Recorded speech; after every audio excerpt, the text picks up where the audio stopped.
Hey ladies, this is once again Professor Wagner with another short informative video on one of our anatomical models. What we see here again is a kidney. So don't forget we have the kidney itself surrounded by connective tissue and the renal capsule.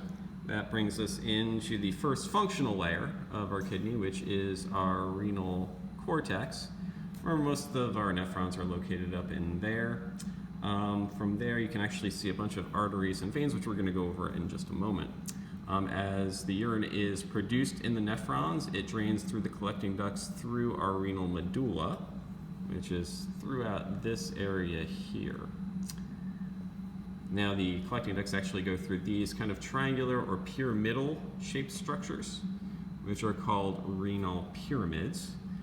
The urine drains through them and exits here at these little points on the pyramids called renal papillae.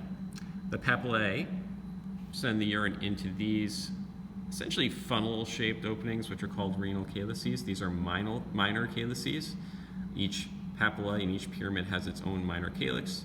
The minor calyxes come together to form major calyces, or two or more minor calyces essentially join, and then they all join together here in our renal pelvis. The renal pelvis collects all the urine and then sends it through into our ureters.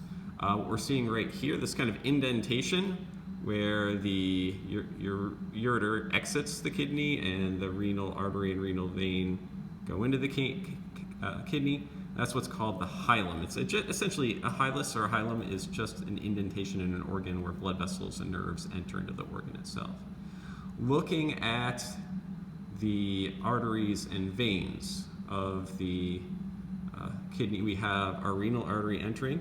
This divides up into segmental arteries, as we see here. The segmental arteries then split and travel up between our renal pyramids. Those are called interlobar arteries. They then essentially arc over the top of the pyramid. Those are called arcuate arteries, and then they radiate out into the cortex to meet up with our nephrons in what are called cortical radiate arteries. Once the blood has been filtered, it has to get back into the rest of our systemic circulation. So we have our cortical radiate veins, and then our arcuate veins, which head down into our interlobar veins. There are no segmental veins, so essentially from the interlobar veins, it heads right back into our renal vein that we see there. So once again,